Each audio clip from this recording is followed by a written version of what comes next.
Si tu as envie d'être productif, mais que tu n'y arrives pas réellement, alors cette vidéo est faite pour toi. On va voir 3 principes qui vont nous aider à prendre le contrôle de notre cerveau. 3 principes de neurosciences qui vont nous permettre de booster notre productivité. Alors, on va commencer tout de suite pour que tu puisses profiter de ce merveilleux contenu.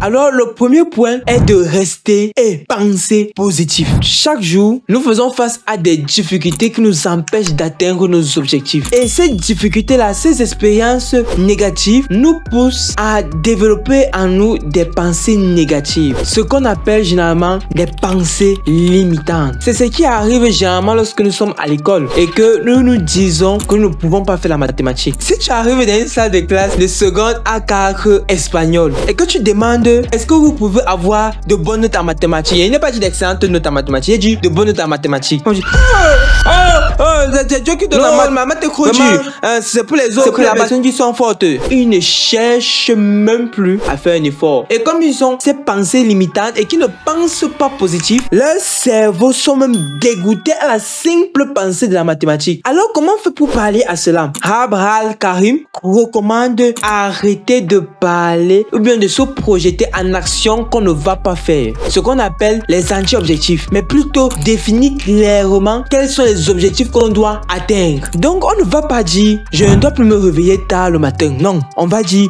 je dois me réveiller plus tôt le matin et mettre ma montre de réveil à 6 heures.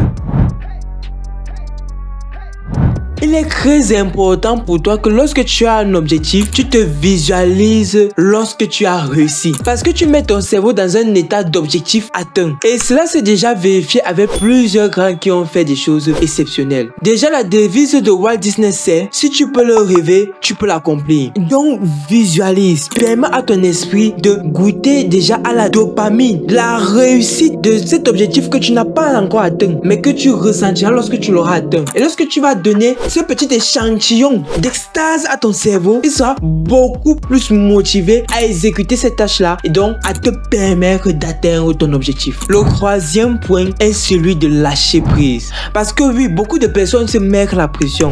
Lorsque vous avez des objectifs, vous aimez les mettre dans un temps réduit parce que vous pensez être des Superman. Et cela vous met dans une condition de stress énorme. Et lorsque vous avez une condition de stress énorme, cela ne vous sert plus pour atteindre vos objectifs. Pourquoi? Parce que ce stress pousse vos reins à sécréter l'hormone qu'on appelle le cortisol. Et cette hormone est néfaste parce que elle va empêcher votre cerveau de traiter de façon optimale les informations qu'elle recevra. Ce qu'on appelle ici la charge cognitive. Et cela va donc t'empêcher d'être productif. Vous voyez, cela semble contre-intuitif parce que on a un objectif donné, on met ça sur une période, on va travailler dur en espérant que on va faire ça beaucoup rapidement, que plus il y a de stress, plus on est sûr que non, on est en train de bien faire. Mais non, c'est pour ça que ça doit nous paraître contre-intuitif, mais ça ne marche pas. On remarque ça lorsqu'on voit des personnes comme Edison, des grands inventeurs, qui lui il a inventé l'ampoule, qui dit que l'un des plus grands facteurs de sa réussite était le fait qu'il dormait, c'était le sommeil. Ou bien encore comme Einstein et plusieurs autres génies de l'époque. Il faut donc prendre ces histoires du sommeil très au sérieux.